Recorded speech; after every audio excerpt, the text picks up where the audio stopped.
हमारे मुल्क में कभी कभी ऐसे लगता है कि हमारा जो माशरा है वो इतना बटा हुआ है, उसमें इतना एक डिस्कनेक्ट है।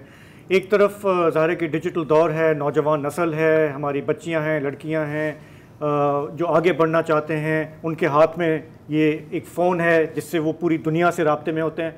और दूसरी तरफ हमारे यहाँ कबायली निज़ाम है, सरदारी निज़ाम है, फ़रसुदा रिवायात हैं, और इसका क्लैश हमें बार बार नज़र आता है।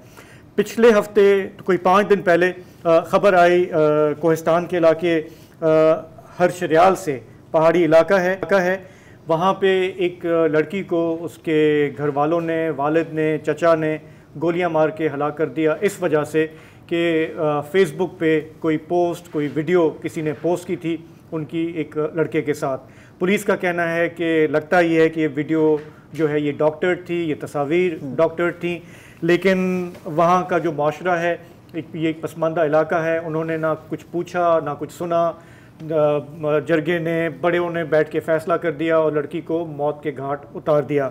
ये पहला वाक़या नहीं है, इससे पहले भी आपको याद होगा कि 2012 में एक वीडियो आई थी सामने जिसमें शादी की वीडियो थी, कुछ लड़कियां बैठी हैं, बीच में 2 उनके कज़न्स डांस कर रहे हैं। वो वीडियो सामने आई कुछ अरसे बाद, लेकिन जब वो सामने आई तो उसके बाद रिपोर्ट ये हुआ कि उन 4-5 ख़वातीन को मौत के घाट उतार दिया गया और लड़कों के लिए भी जो है डेथ वारंट इशू किया गया।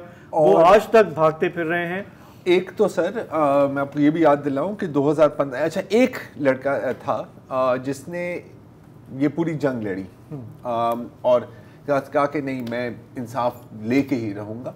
2015 में उसको भी कत्ल कर दिया। अच्छा, ये केस जो है मैं अभी पढ़ रहा था हमारे अपने अखबार में डॉन में, ये केस अभी तक चल रहा है और जो इसमें 3 मुल्ज़मान पकड़े गए, ट्रायल कोर्ट की तरफ से उन्हें सज़ा भी हुई, कन्विक्शन भी हुई, फिर वो गए पेशावर हाई कोर्ट और वहाँ से वो सेट असाइड किया गया उनका जो कन्विक्शन था।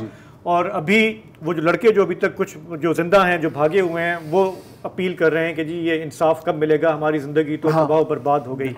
तो कहने का मकसद ये है कि ये वाक़यात जो आए दिन होते रहते हैं, वैसे तो पूरे पाकिस्तान में होते हैं, लेकिन हमारे वो इलाके जो अभी तक कबायली असर के तहत हैं या पसमानदा हैं, वहाँ पर ये ज़्यादा बड़ा मसला है।